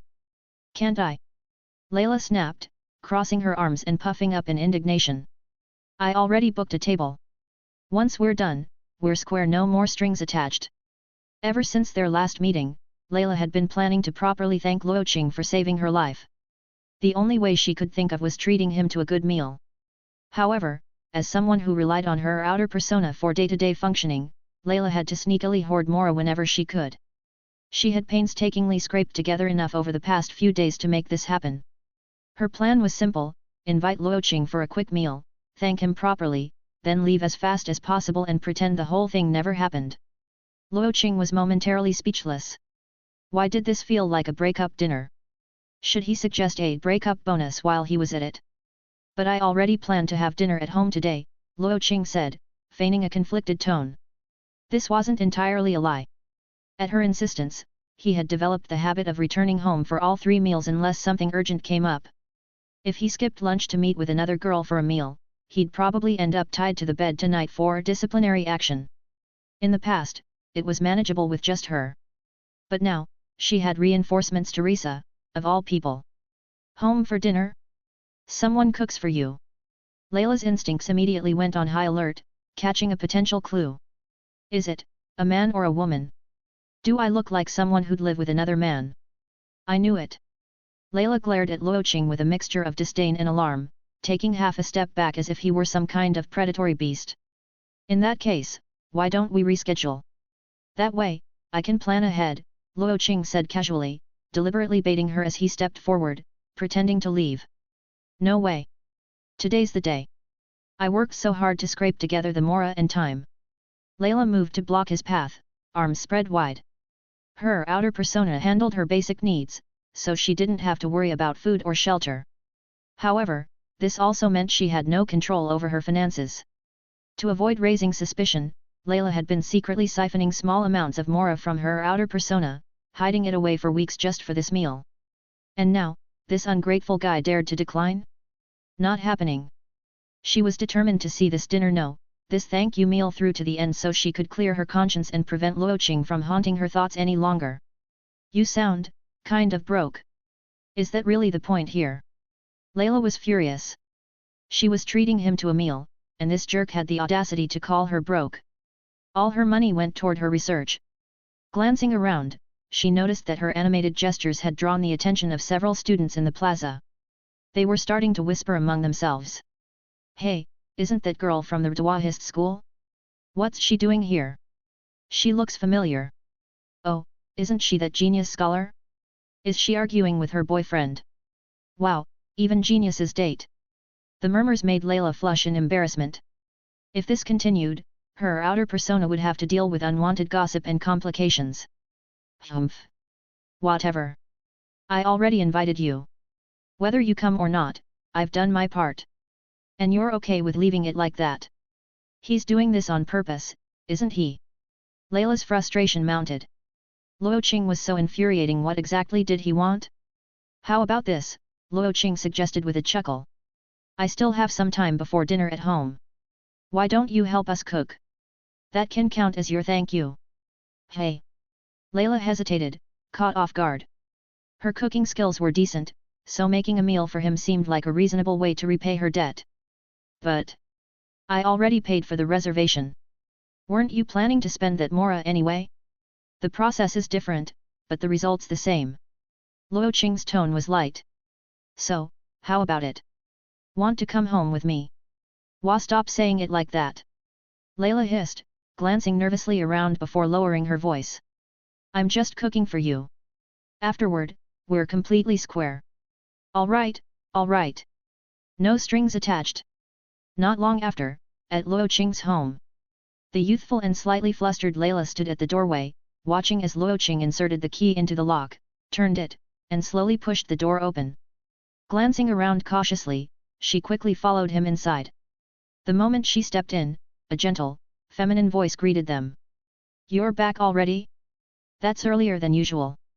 Turning toward the source of the voice, Layla spotted two women sitting on the living room sofa. Both had violet hair and eyes, but their demeanors were vastly different. One had long hair cascading to her waist, exuding elegance and a regal aura. The other had a short, spunky hairstyle, her lively gaze brimming with mischief. As Layla entered, both women turned their attention to her. "Luo Qing, and who might this be?" The long-haired woman rose gracefully, her hands clasped in front of her as she approached Layla. "Two of you." Layla stammered, overwhelmed by the sheer presence of the long-haired woman, whose gaze felt ancient and commanding as if she were a deity. I am Layla. I came to thank Luo Qing for saving my life by cooking him a meal." Layla's voice wavered. This woman wasn't just a girlfriend, she radiated the aura of an empress. "A meal?" The regal woman's piercing gaze shifted to Luo Qing, her expression seemingly amused. "So, you've already started bringing girls home, hey? And why didn't I hear about this earlier?" "Ahem. I just found out myself," Luo Qing replied, attempting to placate her. "She originally wanted to take me out, but you insisted I come home for lunch." "Oh." The woman's eyes swept over Layla appraisingly, her presence almost suffocating. At that moment, Luo Qing truly felt the oppressive power of a legitimate wife's aura. Even he was starting to feel the pressure. This was clearly someone who had read too many novels about harems and power struggles. "Greetings, esteemed reader. Your presence throughout this chapter's journey is deeply appreciated. In Liyue, we hold that every tale, much like the enduring stone, gains strength through the appreciation of those who encounter it. Should you wish to support Wisetel's dedicated endeavors in bringing these narratives to you, you may consider visiting patreon.com/wisetl. Even the most modest contribution serves as a cornerstone, fortifying the foundation upon which future stories are built. With sincere regards. Zhongli. Comment. 6 Comment. Vote. Chapter 228, This Trainee Fatui Harbinger is Too Unreliable. 228. Layla. Suddenly, Makoto's imposing aura softened. She smiled gently, like a kind older sister, taking Layla's hand and speaking in a warm tone. "Could you tell me how Luo Qing saved you?" "Hey." Layla's face turned awkward, and she looked down, mumbling softly. "Well, it was outside the city. I was attacked by monsters, and Luo Qing stepped in to save me. So that's how it happened." Makoto's lips curled into a knowing smile, her sidelong glance at Luo Qing seeming to say, "You're quite something, hey? Already a hero saving damsels in distress? Well then, perfect timing. We were just about to start preparing lunch. Since Miss Layla wants to help out." Makoto's eyes shifted back to Luo Qing. "Would you mind running out to buy some sandworm meat for us, brave hero? Didn't we already have plenty of meat at home?" All right, I'll go." With a single sharp look from Makoto, Luo Qing slinked out of the house without further protest. Clearly, Makoto wanted to speak with Layla alone. Whether it was to assert her position or to pull Layla into her camp, Luo Qing didn't care. As long as it didn't cause him trouble, he was happy to comply. Meanwhile, watching Luo Qing submit so obediently to this seemingly sweet and gentle woman, Layla couldn't help but be surprised. Who is this woman to keep that scoundrel Luo Qing so firmly under control? "Come now, Layla." Makoto gently took Layla's hand and led her toward the living room. "Let me help you get familiar with the place." Not long after, when Luo Qing returned from the Grand Bazaar with the sandworm meat, the dining table was already set with an array of dishes. It looked like they hadn't needed the meat at all. "You've already finished cooking? Then why send me out to buy this?" "Because what you bought is for dinner, of course. Any problems with that?" Makoto's expression was so matter-of-fact that Luo Qing could only sigh. "Wash your hands. We're all waiting for you." The four of them sat at the table, Luo Qing at the head, Makoto to his right, Teresa to his left, and Layla sitting a little farther away. Layla couldn't help but glance at the trio from time to time. Teresa, the petite girl with a lively demeanor, was constantly scooping food onto Luo Qing's plate, affectionately calling him lord with every sentence. On the other side, Makoto carried herself with the grace of a perfect housewife, chatting with Luo Qing about domestic matters with a warm smile. The three of them got along so naturally and harmoniously that there wasn't a trace of tension between them. How does Luo Qing manage this? Layla felt completely out of place. She had come here today to thank Luo Qing and settle her debt. In the process, she'd also hoped to warn him to stay away from her outer persona.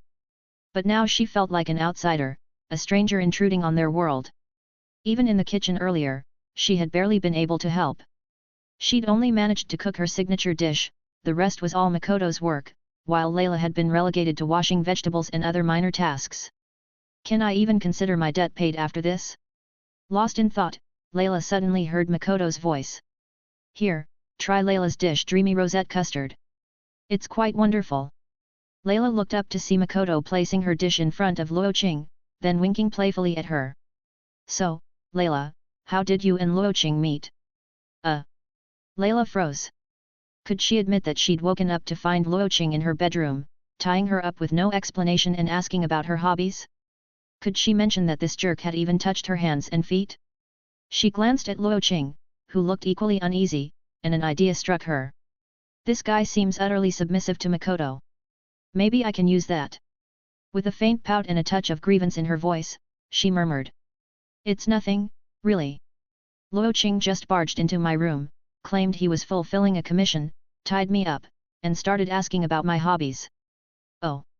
Teresa, who had been quietly focused on her meal, suddenly perked up. Did Lord only tie you up? He didn't do anything else. Hey. Layla blinked, confused. He also touched my hands and feet. Now that sounds more like it. Teresa nodded in satisfaction and returned to her meal without another word. She clearly had no intention of stepping into the brewing storm, leaving the situation to Makoto. Oh. Makoto raised an eyebrow at Luo Qing, her smile carrying a hint of amusement. Misunderstanding, it's all a misunderstanding. Luo Qing quickly interjected. Humph. I know you too well. Makoto let out a soft huff before turning back to Layla. She took Layla's hand gently, her tone as sweet as ever. Layla, if Luo Qing ever bullies you again, come straight to me. I'll make sure he gets what he deserves. I won't let him mistreat you. Thank you. Makoto, sister. Layla murmured softly, though she couldn't shake the strange feeling in her heart. Why does this sound so odd? Luo Qing didn't actually do anything to me, so what's with this I'll protect you vibe? Lunch eventually came to an end. Layla felt a wave of relief wash over her. From this moment on, she resolved to treat Luo Qing as nothing more than a stranger. She had repaid her debt, and that was that. With her outer persona's sleep period nearing its end, Layla politely declined Makoto's invitation to go out for a walk and chat. As Makoto and Luo Qing headed to the kitchen to clean up, Layla prepared to slip away quietly. But before she could leave, the eccentric Teresa appeared in front of her. You're leaving? Why yes, Teresa, sister. I have something to attend to, so I need to head back. I see. Teresa pulled her aside, glancing toward the kitchen with a conspiratorial look. Listen, you've got to pick up the pace, third sister. There are lots of people watching. Hey. Layla froze. Teresa, I think there's been a misunderstanding. I don't like Luo Qing. I get it. Teresa's expression was one of total understanding. Girls like you are always shy and reserved. That's normal. But if you stay reserved for too long, it might be too late. Layla was at a loss for words. When did I ever say I was being reserved? I'm trying to avoid him, not get closer. Teresa, I really think you've misunderstood. I only came here to repay Luo Qing for saving my life. Oh, sure, sure. Teresa nodded knowingly. A life-saving debt can only be repaid with a lifelong commitment, right? Trust me, you've got to act fast. You're number 3, after all. If you don't get on board, hey, wait, don't leave. I'm not finished yet. Before Teresa could finish, Layla fled, her face burning red. What is wrong with this family? If their man likes another girl, shouldn't they be upset? Why are they actively helping Luo Qing instead? And what does she mean by get on board? Chapter 229, This Trainee Fatui Harbinger is too unreliable. Several days had passed since Layla last visited Luo Qing's home. Since then, she had seemingly vanished, leaving Luo Qing to wonder if she was deliberately avoiding him.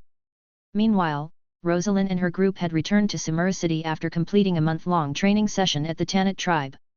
By now, the Tanit tribe had fully adopted Luo Qing's new youth, new ideas philosophy. The regimented schedule of 5,000 word essays and mandatory morning and evening exercises had become second nature to them, even appearing in their dreams. The result? There was little left for Luo Qing to extract in terms of frustration value.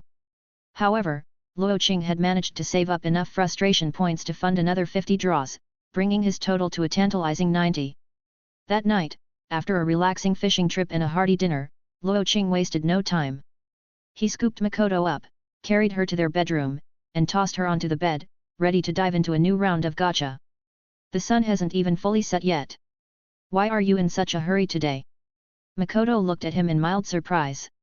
Usually, it was she who initiated their nighttime activities, teasing him into succumbing to her temptations.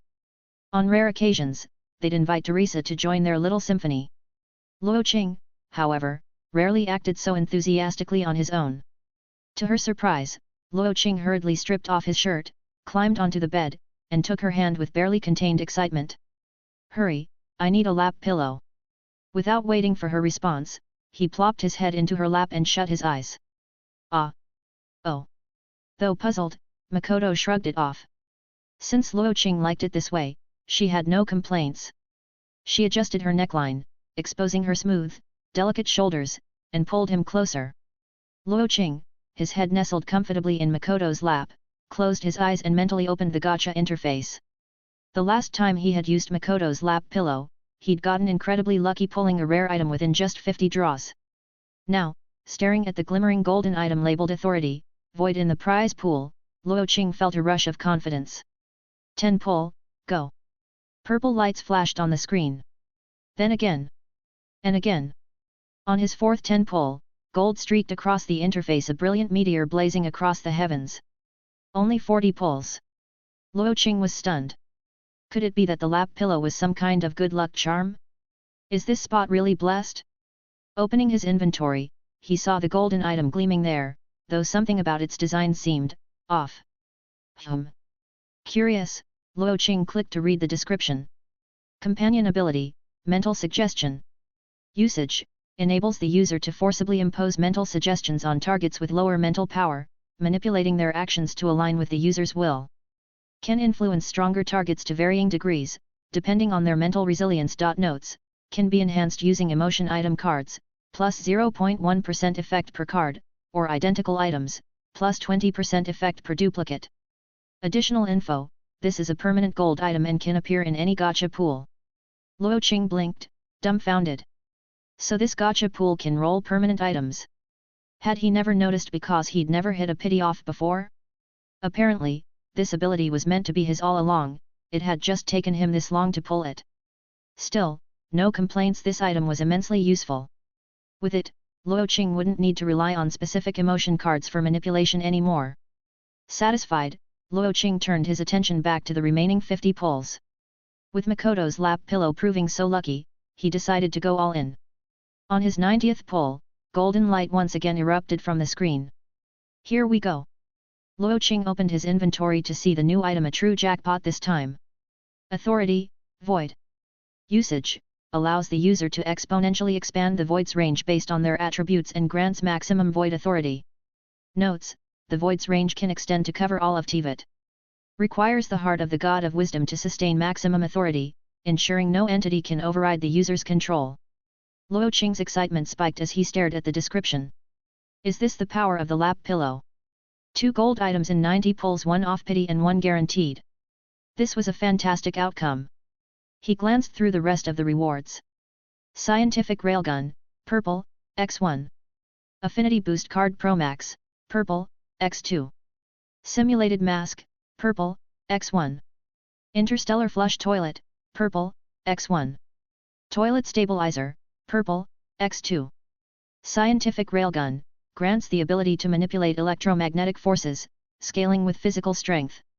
Toilet stabilizer, an external stabilizer for the interstellar flush toilet, ensuring stable transmission to another toilet equipped with a stabilizer, unaffected by random spatial fluctuations. The railgun? Meh, it was barely useful given his current abilities. But the toilet stabilizer? Now that was a game changer. Luo Qing could install teleporting toilets in various locations, drastically cutting down travel time.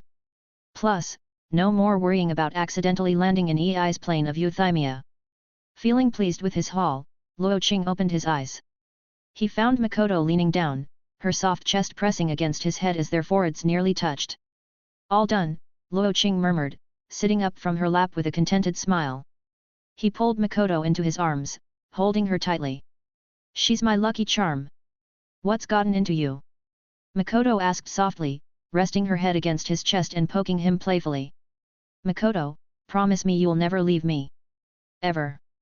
Luo Qing's tone was both sincere and tender. Why are you saying this all of a sudden? Makoto blushed. Though they were already like an old married couple who had explored every possible dynamic, his sudden earnestness made her heart flutter. Just feeling sentimental, Luo Qing said, shaking his head with a smile. His hands, however, had begun wandering. Since I'm in such a good mood today, you can do whatever you want to me, he whispered, blowing softly into her ear. Really? Makoto perked up, her eyes sparkling. Really? Even the thing with the whip and candles I mentioned before? Yes. Great. I'll go get Teresa. With a delighted grin, Makoto bolted out the door, eager to bring Teresa in on the fun. This family. Luo Qing sighed, shaking his head but unable to suppress a smile. T/N, NOIT the mind control thing. Hopefully he doesn't use it in that way, double frowny face. Greetings, esteemed readers. Your steadfast support throughout this journey has been as constant as the tides and as enduring as stone. In the spirit of gratitude, I am pleased to announce the release of bonus chapters, a reflection of your unwavering dedication and enthusiasm. Should you wish to continue fortifying the foundation of these tales, Wisetel's efforts can be supported here. Patreon.com/wisetl right bracket. Even the humblest contribution becomes part of an enduring legacy, a cornerstone for tales yet to unfold. With utmost sincerity. Zhongli. Chapter 230, This Trainee Fatui Harbinger is too unreliable. Late at night. Luo Qing lay awake, holding the two women sound asleep in his arms. He carefully slipped out of bed, untangling himself from Makoto and Teresa's warm embrace, and decided to test out his newly acquired void and mind control abilities. The streets of Sumeru City were dimly lit and deserted, as most residents avoided venturing out at night due to the city's less-than-stellar safety record. Finding no one around, Luo Qing activated Temporal Zero with a thought and headed toward the Academia. If anyone was still awake at this hour, it had to be the scholars and students burning the midnight oil to finish their papers. Climbing up to the crown of the sacred tree above the Academia, Luo Qing sat cross-legged and focused his thoughts. Authority, Void, activated. A surge of data flooded his consciousness, like a massive web of information connecting to his mind. Within this web, Luo Qing could see the location and status of every active Void terminal. A simple thought would bring any data or activity to the forefront of his mind. He could even use the Void to manipulate people's dreams. In his control, the Void felt like a peerless beauty, standing before him completely exposed, inviting his every whim. There was no resistance, no complaints, only submission to his will. Scanning the network, Luo Qing quickly identified his first target. The current Grand Sage of the Academia Azar, the man at the center of the God creation plan. This wasn't personal, Luo Qing simply thought Azar was a fitting candidate for his experiment. Grand Sage's office, Academia. Azar had been working tirelessly, foregoing sleep for weeks to ensure the success of the God creation plan. Tonight, he was fine-tuning the Void Network's use during the upcoming Sabzaruz festival. Harnessing the collective dreams of Sumeru's citizens as computational power was a highly delicate process. Any misstep could cause some citizens to fall into an unending sleep. Azar couldn't afford mistakes. The stakes were too high. As he reviewed the plans, Azar remained oblivious to the subtle change in his Void terminal. Its usual green glow had shifted to a deep crimson. Hello? Testing, testing. Can you hear me? Is this volume okay? Who's there? Azar shot up, scanning the room. There was no one else in the office. Who I am doesn't matter. Luo Qing's playful voice echoed through the void. What matters is this, you're feeling very tired now. You really want to sleep. You're inside the void. Realization dawned on Azar, but it was too late. As Luo Qing finished speaking, a crushing drowsiness descended upon Azar. His eyelids grew impossibly heavy, and within seconds, he slumped over his desk, fast asleep, drooling onto his documents. The next thing Azar knew, he was in a dream. He stood in an endless grassland under a brilliant blue sky, with soft clouds drifting lazily overhead. A gentle breeze carried the scent of wild flowers. This is a dream. Azar stared at his hands, confusion flashing across his face. He hadn't dreamed in years, his sleep always deep and undisturbed. And this dream felt unfamiliar, unlike anywhere in Sumeru. Yo, you're quick on the uptake. A male voice boomed from the sky. Who are you? Azar looked up, but the sky was empty. Realizing he had been pulled into an unfamiliar dream, Azar grew increasingly uneasy. You've invaded my dream. Why can't I wake up? Under normal circumstances, realizing one is dreaming should cause the dream to collapse, allowing the dreamer to wake. Yet here he remained, trapped. Who are you? Why are you imprisoning me? Not bad for the Grand Sage, you're sharp.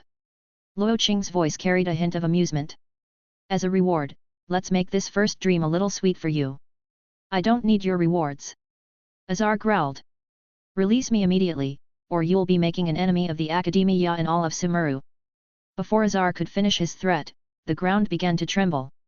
Behind him came the sound of thunderous footsteps and frenzied voices. Turning around, Azar saw a horde of enormous figures barreling toward him across the grassland. What are those? As they drew closer, Azar's stomach dropped. These weren't humans, they were hulking, anthropomorphic creatures resembling fungi-infused wild boars. Their eyes sparkled with manic glee, hearts practically floating in their pupils. Such a handsome man. He looks so full of energy. Come play with us, handsome. We'll treat you right. Don't run away, darling. We're all young and beautiful, just for you. Please, ravage us to your heart's content. Azar's face twisted in horror as he realized what this was. A pack of lust-crazed female beast folk were chasing him to mate. Panic overwhelmed him, and he bolted in the opposite direction, sprinting for his life. But Azar was a scholar, not an athlete. He was no match for the monstrous strength and speed of the beast folk. Within minutes, one of the larger females tackled him to the ground, pinning him with ease. What a fine physique! Let's see the goods, handsome. I'm the Grand Sage of the Academia. Let's discuss this calmly, without touching. Grand Sage, hey? A cultured man. Let's see how cultured your genes are. Don't pull my pants. Don't rip my clothes. Azar's world spun as the serene grassland and blue sky were consumed by the terrifying, hard-eyed faces of the beast folk. Pinned under their overpowering weight, his struggles were pitifully futile. Clothes shredded, Azar's cries of protest were drowned out by the jubilant cheers of the beast folk. An hour later, Luo Qing, having finished spying on Layla's late-night paper writing session through the void, decided it was time to check back on Azar. Returning to the dream, he found Azar lying motionless on the grass, his eyes blank and his body entirely exposed. The shredded remains of his sage's robes were scattered across the ground. Luo Qing's voice rang out from the heavens, echoing around Azar. How was that for a reward? Greetings, esteemed readers. Your steadfast support throughout this journey has been as constant as the tides and as enduring as stone. In the spirit of gratitude, I am pleased to announce the release of bonus chapters, a reflection of your unwavering dedication and enthusiasm. Should you wish to continue fortifying the foundation of these tales, Wiseidle's efforts can be supported here. Patreon.com/wisetl right bracket. Even the humblest contribution becomes part of an enduring legacy, a cornerstone for tales yet to unfold. With utmost sincerity, Zhongli. Thanks for listening.